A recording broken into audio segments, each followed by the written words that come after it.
ஏன் தினம் தினம் ஆபத்தை விலை கொடுத்து வாங்குறீங்க? உங்க பாவ கட்டுக்கள் அகற்றப்பட்டாலும் மீண்டும் மீண்டும் அதை நீங்க இறுக்கமா கட்டிக்கிட்டே இருக்கீங்களே, என்ன சொல்றது? சாயப்பாவை தொடர்ந்து அலட்சியப்படுத்திக்கிட்டோம், மற்ற கடவுளை தொடர்ந்து அலட்சியப்படுத்திக்கிட்டோம் இருக்கிறதால எதை சாதிக்க போறீங்க? நீங்க அழைத்த உடனே கடவுள் ஓடி வர வேண்டும். அதற்கு நீங்க ஏதாவது செஞ்சீங்களா? இந்த நொடியும் உங்க மனசுல அழுக்கு ஏகப்பட்டது இருக்குது. இதை ஒழிக்காம எதிர்மறை எண்ணங்கள் உங்களை விட்டு போகாது.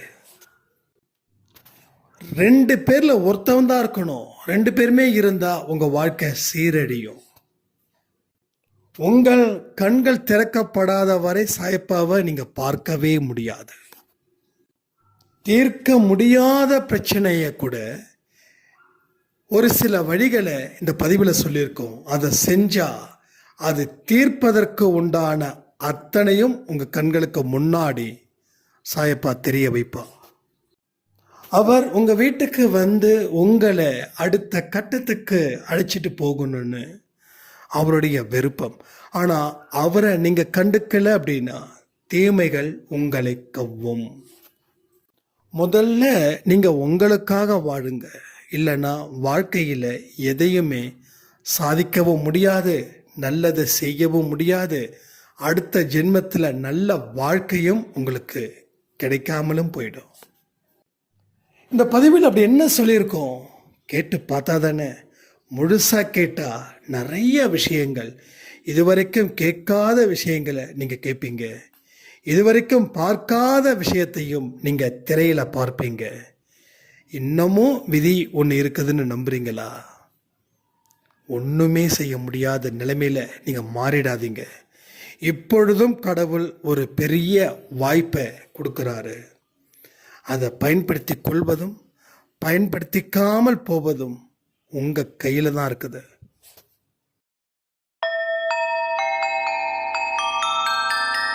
ஓம் சாயிரா சாயிரா, ஓம் சாயிரா சாயிரா, ஓம் சாயிரா சாயிரா, அன்பே சாயிரா, பேரன்பே சாயிரா, அகிலம் தளிக்க ஆத்மா விழிக்க அனுதினம் சாயிரா, எங்கள் அன்பே சாயிரா. ஒன்றே இறைவன், ஒன்றே பூமிக்கென்றும் சாயிரா, சரணம் சாயிரா, நன்றே செய்து வாழ்வோம், நாம் ஒன்றே செய்து வாழ்வோம், அன்பே சாயிரா.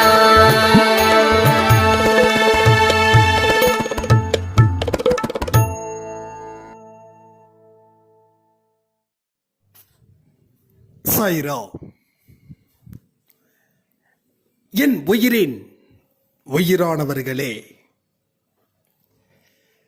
இன்னைக்கு 12 மணி கொடுத்த பதிவு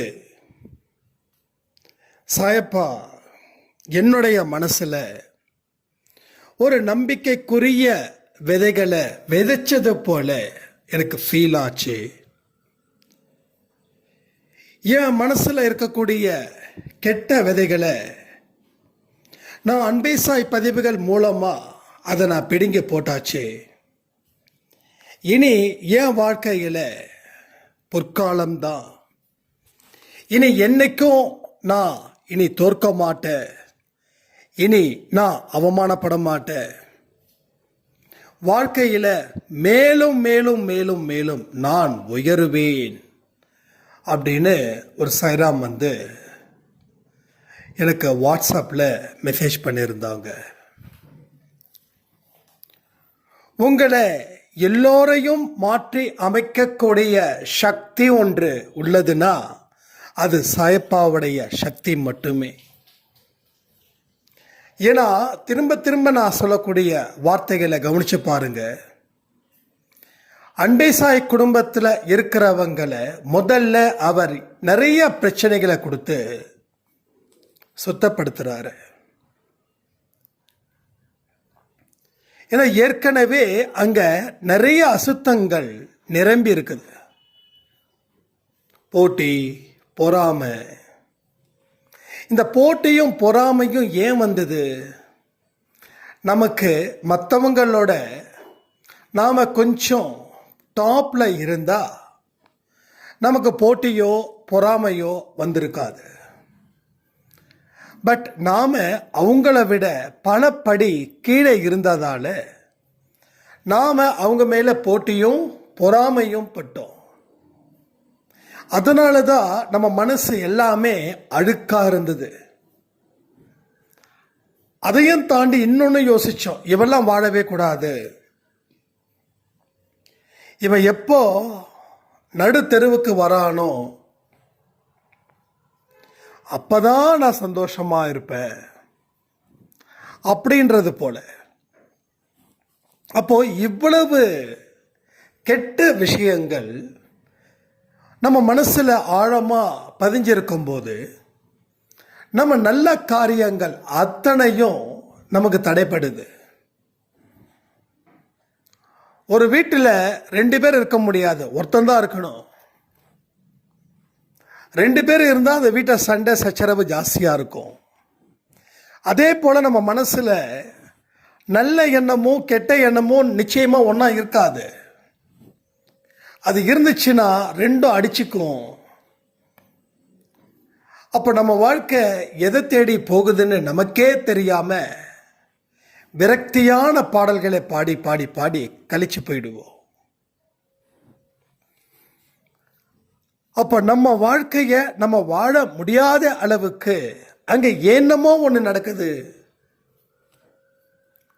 அது நம்ம வாழ்க்கையை கவுக்குது. அப்போ இதை சுத்தப்படுத்துறதுக்குத்தான் ஒரு 6 மாசமோ 1 வருஷமோ தேவைப்படுது. 2020 அன்பேசாய் பதிவு கேட்டவங்களுக்கு 2021 சூப்பராக இருக்கு. 2021 இருந்து பதிவை கேட்குறவங்களுக்கு 2022. ஸோ யார் இங்கே நிரந்தரமாக இருக்கிறாங்களோ, யார் இந்த செய்திகளை முழுசாக கேட்டு அதை வாழ்க்கையில் பயன்படுத்துகிறாங்களோ அவங்களுக்கு எந்த குழப்பமும் இல்லை, எந்த தோல்வியும் இல்லை. ஏன்னா வெற்றியையும் தோல்வியையும் ஒன்றா பார்க்கறதால அவங்க மனசு எந்த இடத்துலையும் ஒரு பாதிப்பை அவங்களுக்கு கொடுக்கறதே இல்லை. மனசு ஸ்ட்ராங்காக இருக்குது. மனசு ஸ்ட்ராங்காக இருக்கும்போது உடல் ஸ்ட்ராங்காக இருக்குது.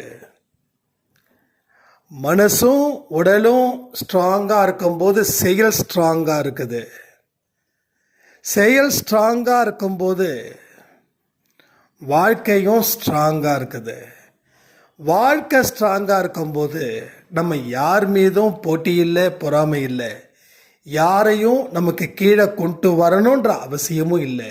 யாரை பார்த்தும் பயப்பட வேண்டிய ஒரு அவசியமும் இல்லை. நம்ம வாழ்க்கை நம்ம வாழுறோம். அதுதான் இனி நடக்கும்.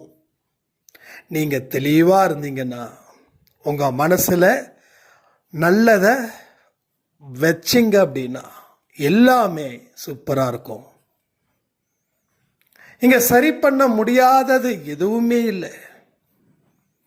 நீங்கள் நினைச்சிங்க அப்படின்னா இந்த நொடி கூட அது சரியாகும்.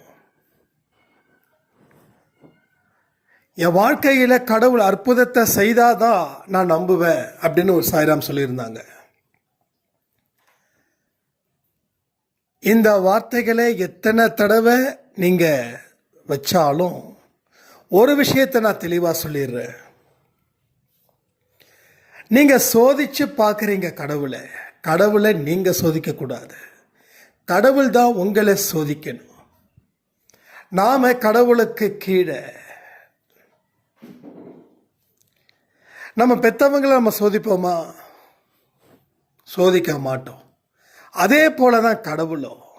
கடவுளுக்கு எல்லாம் தெரிந்தவர். ஆனால் நாமளோ எதுவும் தெரியாதவர். ஸோ தெரிஞ்சவன் தான் தெரியாதவனை சோதிப்பான். தெரியாதவன் தெரிஞ்சவனை சோதிச்சா எப்படி வாழ்க்கை விளங்கும்?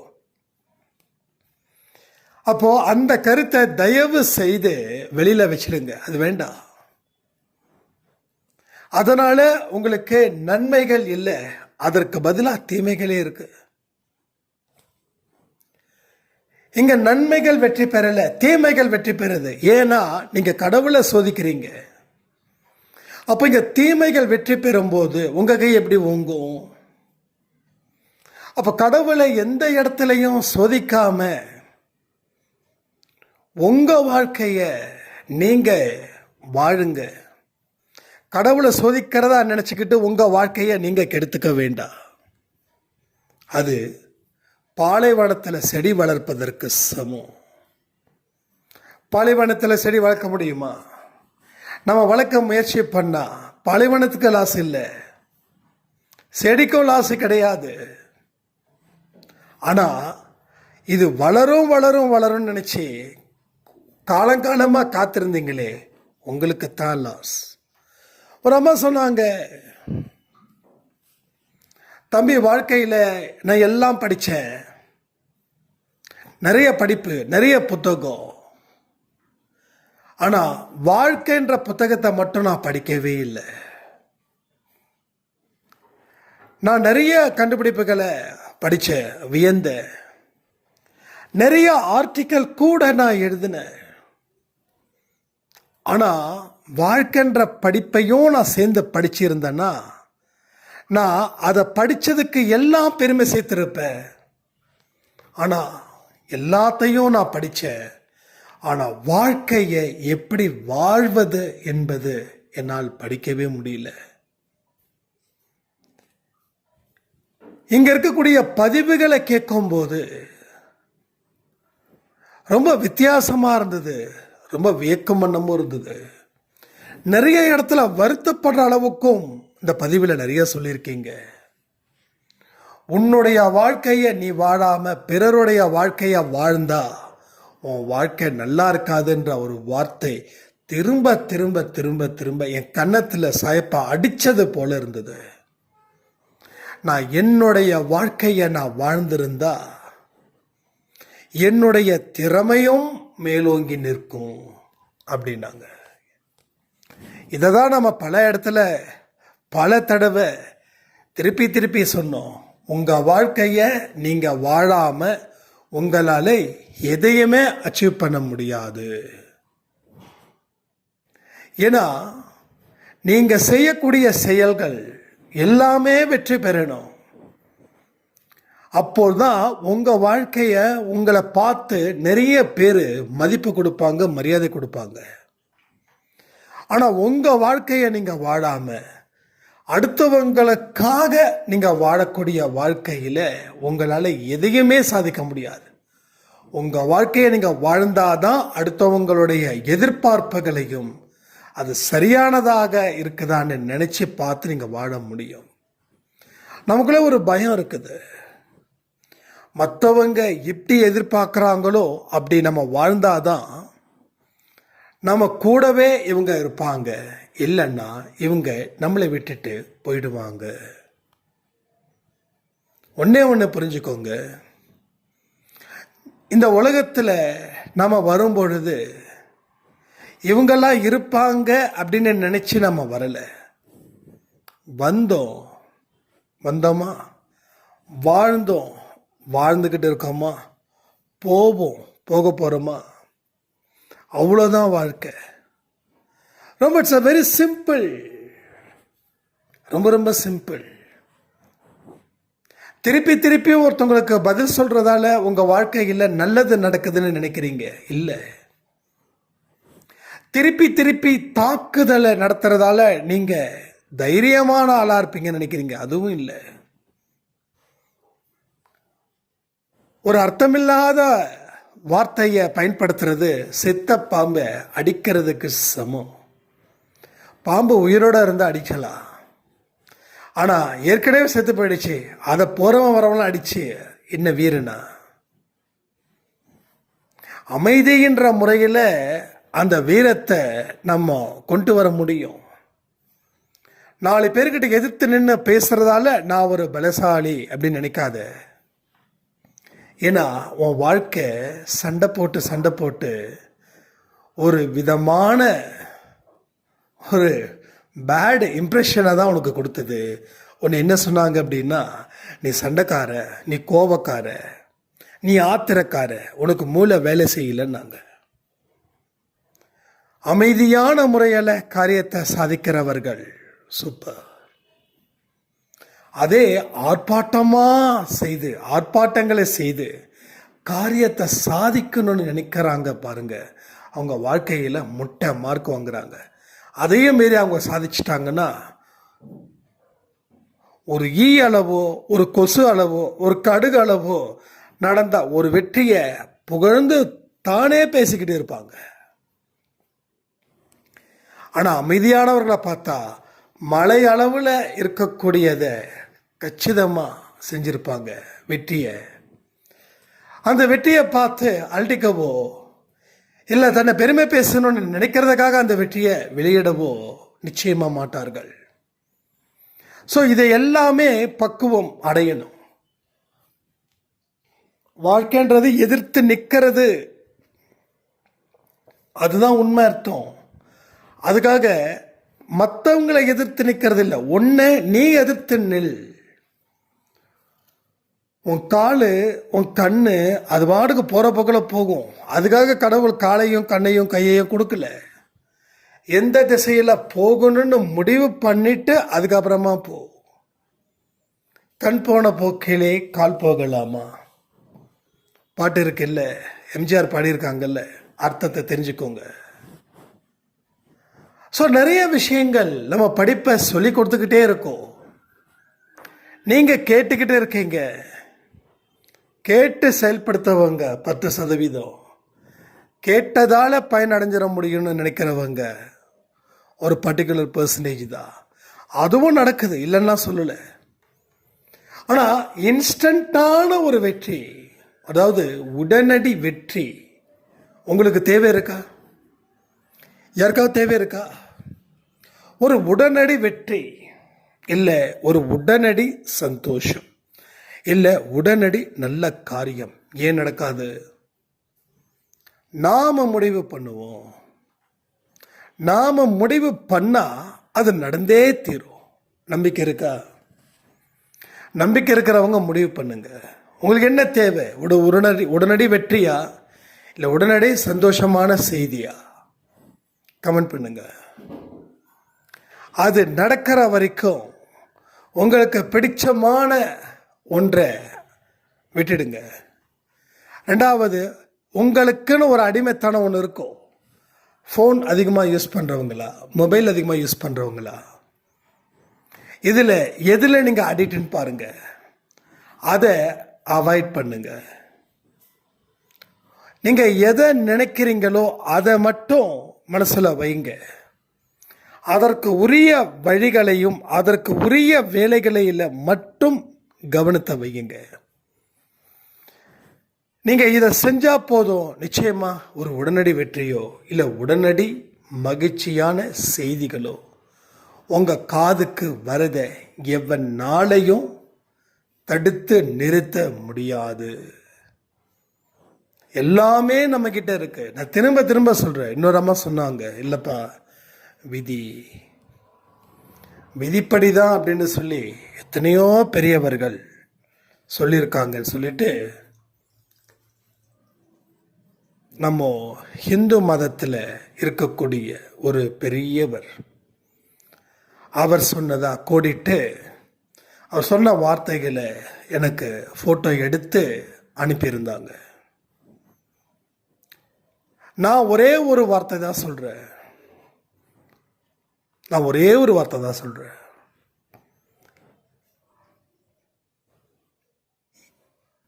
விதிப்படி தான் ஒரு வாழ்க்கை இருக்குது அப்படின்னா கடவுள் எதற்கு? 2வது, விதியை விட கடவுள் சிறியவரா? நான் என்னைக்குமே சரி, எப்பயுமே சரி, நான் முன்னாடி வச்ச கருத்தை சத்தியமாக பின்வாங்கவே மாட்டேன். அது எவ்வளவு பெரியவர் சொன்னாலும் சரி, கண்டிப்பாக நான் பின்வாங்கவே மாட்டேன். நீ முயற்சிக்கல, அது நடக்கல, நீ விதி மேலே பழிய தூக்கி போட்டுட்ட. ஸோ விதின்றது நம்மளே ஏற்படுத்திக்கிட்ட ஒரு வாழ்க்கையில் ஒரு பகுதி தான். ஆனால் அந்த பகுதியை முழுசாக நாம் செயல்படுத்துகிறோம். இதுதான் பெரிய தவறு. இப்பயும் சரி, நீங்கள் முடிவு பண்ணுங்க. முடிவு பண்ணுறத வச்சு தான் இங்கே இருக்குது. அன்பே சாயில் என்றைக்குமே ஒத்த கருத்து தான், ஒரே வழி தான், இரு வழி இல்லை. ஏற்கனவே முடிவு பண்ணது தான் உன் வாழ்க்கை அப்படின்னா நான் ஏன் பிறக்கணும்? கடவுள் ஏன் என்னை பிறக்க வைக்கணும்? அப்துல் கலாம் அவர்கள் ராமேஸ்வரம் தான் என்னோட வாழ்க்கை முடிஞ்சிடுச்சு அப்படின்னு அவருடைய ஆர்வத்தை குறைச்சிக்கிட்டாரோ, இல்லை ஏதாவது ஸ்கூலில் ஒரு மாஸ்டரா வேலை பார்த்துருந்துருக்கலாம் இல்லையா? அவர் முயற்சித்தார். முயற்சியும் உழைப்பும் அவருக்கு இருந்ததால் மட்டும்தான் அது நடந்தது. நம்ம மக்கள் அதை கூட விதின்னு தான் சொல்லுவாங்க. அப்போ மற்றவங்கெல்லாம் ஏன் முயற்சி பண்ணலையா, உழைக்கலையா? திரும்பவும் சொல்கிறேன், போதுமான முயற்சியும் போதுமான உழைப்பும் இல்லை, அதனால தொத்தாங்க. நான் எம்காம் பாஸ் பண்ணுங்க, நான் படித்த படிப்பு எப்படின்றது என் மனசாட்சிக்கு தெரியும். நான் பிட் அடிக்க மாட்டேன், காப்பி அடிக்க மாட்டேன். 10 மார்க் எடுத்தாலும் நான் ஹாப்பியாக மார்க்கை காட்டுறவன் தான். அடுத்தவனுடைய உதவி எனக்கு தேவையில்லை. ஏதாவது கடவுள் நம்பிக்கை இருந்தாலும் கடவுள் நம்பிக்கை இல்லைனாலும் என்னமோ எனக்குன்னு ஒரு நேர்மையான குணங்கள் இருக்கு, அந்த குணத்தை தாண்டி நான் வரமாட்டேன், நிற்க மாட்டேன்.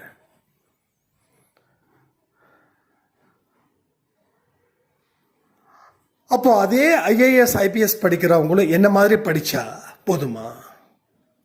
யோசிச்சு பாருங்களேன். என்னுடைய படிப்புக்கு நான் எக்ஸாமுக்கு முன்னாடி நான் படிக்கிறேன். அப்புறம் ஐஏஎஸ் ஐபிஎஸ் படிப்புக்கு எக்ஸாமுக்கு முன்னாடி நான் படித்தா போதுமா? எல்லாமே படிப்பு தான், அது எல்லாம் சொல்லலை, எல்லாமே படிப்பு தான். ஆனால் எந்த மாதிரியான படிப்பு?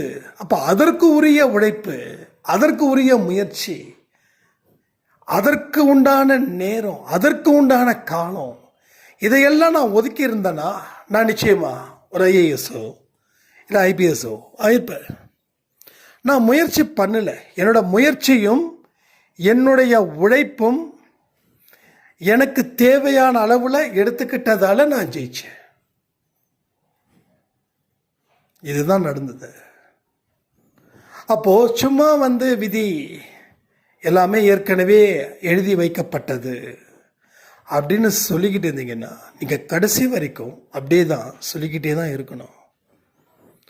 முயற்சியும் உழைப்பும் இல்லாமல் எந்த ஒரு மனிதனாலையும் எந்த ஒரு உழைப்பையும் உனக்கு தரவே முடியாது. அது இருந்தால் மட்டும் போதுமா சாய்ராம் கேட்குறீங்களா? இல்லை, அதை தாண்டி கடவுளுடைய ஆசீர்வாதமும் வேணும். நீ மோசமானவனாக இருந்து நீ முயற்சியும் உழைப்பும் எடுத்து நீ பலரை அழிக்கக்கூடியவனாக இருந்து அப்படின்னா கடவுள் உன்னை போட்டு தள்ளிட்டு போயிட்டே இருப்பார். ஸோ முயற்சி உழைப்பு இது கடவுளுக்கு அடுத்த நிலையில் இருக்கிறது. முதல்ல முருகர் துணைன்னு போடுவோம், விநாயகர் துணைன்னு போடுவோம், சிவன் துணைன்னு போடுவோம். ஸோ முதல்ல கடவுள் தான், அடுத்தது தான் உன்னோட முயற்சியும் உழைப்பும். உங்கள் குடும்பத்தில் கிட்டத்தட்ட நிறைய பேருக்கு பிரச்சனையாக இருக்கலாம். வீட்டில் எரிஞ்சு விடலாம்,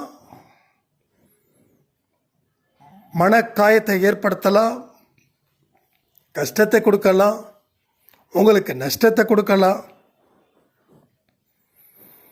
ஆனால் இந்த குடும்பம் என்னால் நிச்சயமாக பெருமூச்சு விடும் அப்படின்ற ஒரே ஒரு நம்பிக்கை ஒன்றை இருந்தால் போதும்,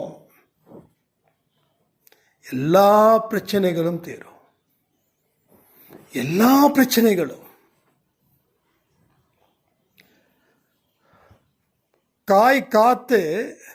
காய் கனிகிற வரைக்கும் காத்திருக்கணும். ஒரே நாளில் காய் கனிஞ்சிடாது. நாம் என்ன பண்ணுறோம், இன்னைக்கு கடவுள்கிட்ட பிரார்த்தனை பண்ணி அடுத்த நாள் காலையில் பிரச்சனையை முடிக்கணும் அப்படின்னு நினைக்கிறோம். இதுதான் பெரிய தவறு. உங்கள் பிரார்த்தனையை இயற்கையோடு கூட ஒப்பிட்டு பாருங்க.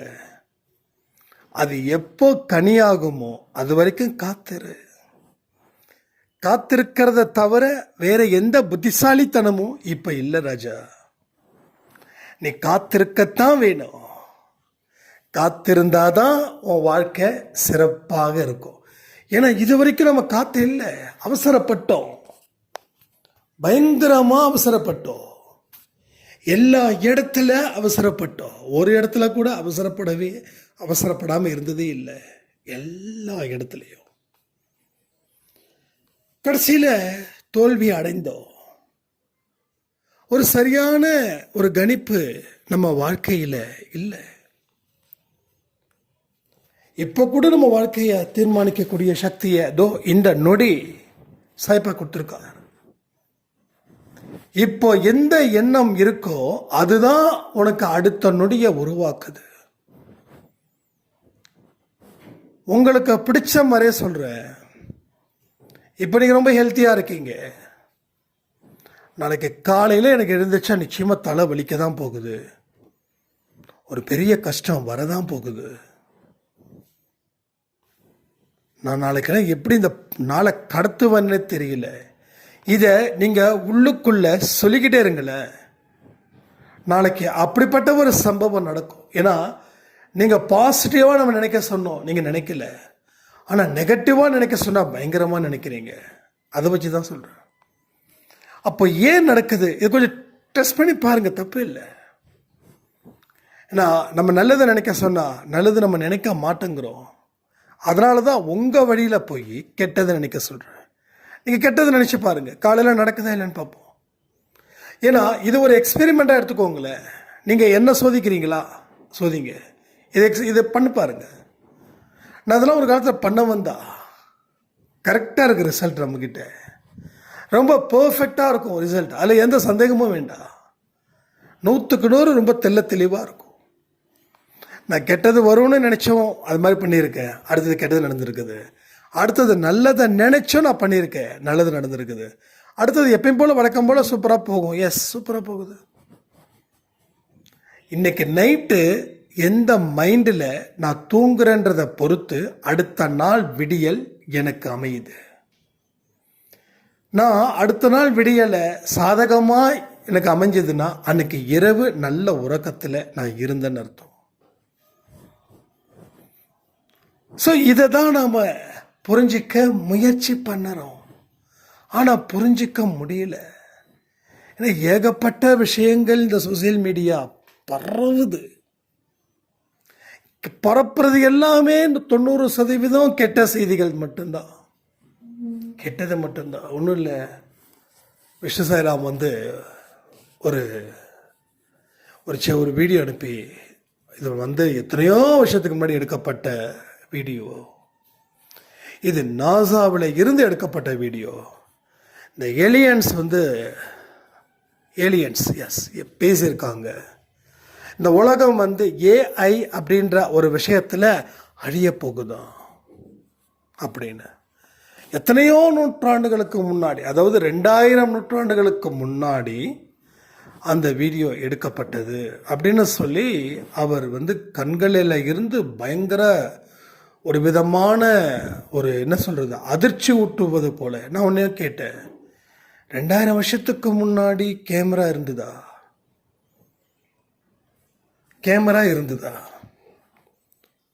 நாசாவில் இருந்திருக்கலாம் அப்படின்னாரு. இருக்குதா, இருந்திருக்கலாமா?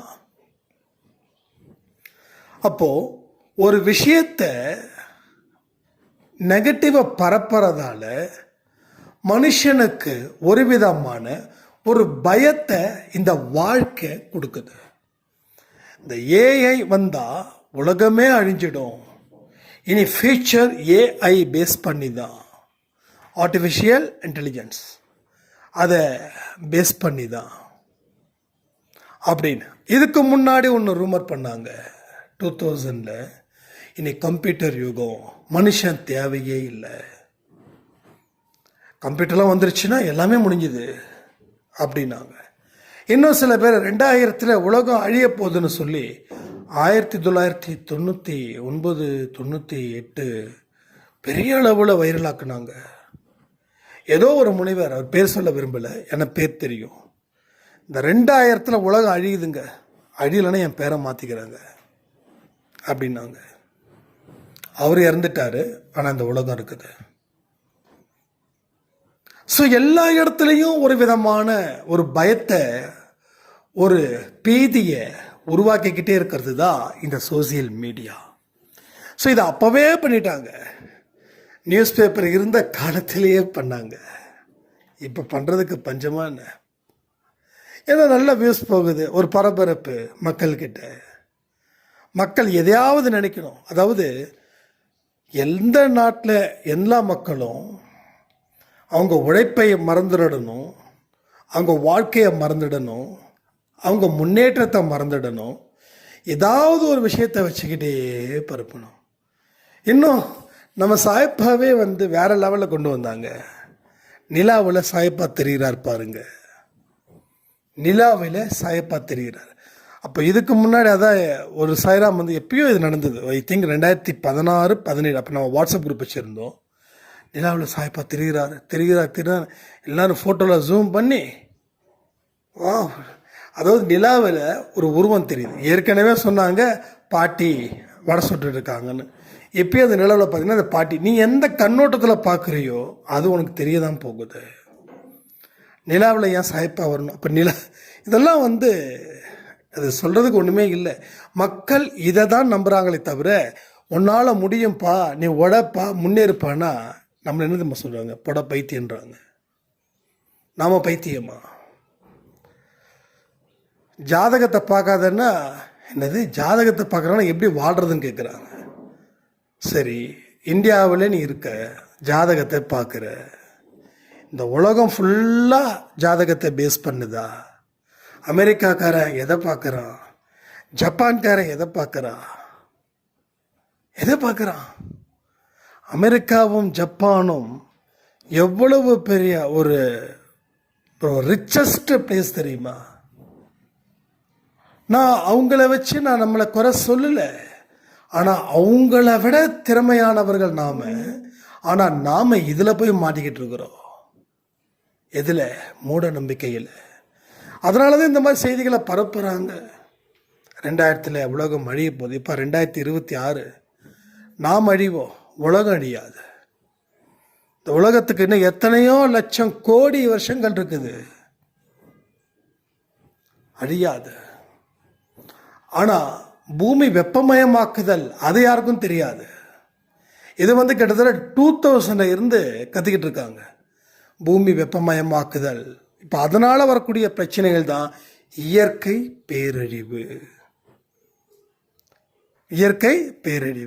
ஏகப்பட்ட ஃபேக்ட்ரி. அந்த ஃபேக்ட்ரியை நான் ஒன்றும் இல்லை, நம்ம கோயம்புத்தூரில் ஒரு இடத்துல அப்பார்ட்மெண்ட் கட்டுறாங்க. கிட்டத்தட்ட 10 அடி குழி தோண்டி பண்ணிகிட்ருக்காங்க. அப்ரூவல் வாங்கியிருப்பாங்க, வாங்காமல் இருக்க மாட்டாங்க. ஓகே, கவர்மெண்ட் சொல்கிறத பண்ணுறாங்க. பட் என்ன தான் பண்ணாலும் அந்த இடம் வீக் ஆகுமா, பலகீனமாகுமா, ஆகாதா? அதான் நடக்குது. ஒரு இடத்துல நம்ம வளர்ச்சி சந்தோஷம்தான், ஆனால் அந்த வளர்ச்சியால் அடையக்கூடிய வீழ்ச்சி என்ன சொல்ல முடியும்? அப்போது எல்லாமும் இருக்குது, ஆனால் அழிவை நோக்கி இந்த உலகம் போய்கிட்டு இருக்கிறது மட்டும் உண்மை. 120 வருஷம் ஏன் வாழ முடியல மாத்திரை மருந்து இல்லாமல்? 50 40 தாண்டுனா மாத்திரை ஸ்டார்ட் ஆகுது. 40லேருந்து 50க்குள்ளே 2 மாத்திரை, பிபி மாத்திரை, சுகர் மாத்திரை வந்துடுது. 50லேருந்து 60 2 பிபி மாத்திரை, 2 சுகர் மாத்திரை வந்துடுது. அதோட சைடு எஃபெக்டாக வேறு ஏதாவது பாதிக்கப்படுது. ஸோ ஒரு நாளைக்கு 4 மாத்திரை 5 மாத்திரை. ஸோ இது மாதிரி இன்டர்னலாக மாத்திரை சாப்பிட்டு உறுப்புகளுக்கு எங்கெங்கேயோ பிரச்சனைகள் ஸ்டார்ட் ஆகி அதற்குரிய மாத்திரை மருந்துகள். அப்போ இந்த மாத்திரை மருந்து போடுறதுக்கு காரணம் என்ன? நாம் உடம்ப அந்த லட்சணத்தில் பார்த்துக்கிட்டு இருக்கோம். நாம் சரியாக பார்த்துருந்தா எல்லாம் சரியாக இருந்திருக்கும். நீ சரியாக பார்க்கல, நீ சரியாக செயல்படுத்தலை, அதனால இது வந்த வினை. ஸோ இன்னமும் விதி, சதி, பில்லி, சூனியம், ஏவல் இதெல்லாம் பார்த்துக்கிட்டு வாழ்க்கையை தொலைக்க போகிறீங்களா? இல்லை முயற்சி, உழைப்பு, கடவுள் துணை இதை நினச்சி வாழ்க்கையை அசத்த போகிறீங்களான்றத நீங்கள் முடிவு பண்ணுங்க. ஸோ அன்பே சாய் பதிவுகளை நீங்கள் கேளுங்க கேளுங்க கேளுங்கன்னு நான் சொல்ல மாட்டேன். யார்கிட்ட சாய்ப்பா போய் சேர்க்குறாரோ அவங்கக்கிட்ட சேர்க்கட்டும். தயவுசெய்து பார்க்குறவங்க முழுசாக பாருங்கள். கடவுளுடைய விருப்பம் என்ன தெரியுமா? நோய் நொடி இல்லாமல் ஆரோக்கியமாக நீங்கள் வாழணும் தான். அதற்கு முயற்சிகளை எடுக்க வைக்கிறது தான் அன்பே சாயோடைய பாடம். ஸோ நல்லா படிங்க, வாழ்க்கையில் ஜெயிங்கன்னு சொல்லி இந்த பதிவை நான் முடிக்கிறேன். ஜெய் சாய்ராம்.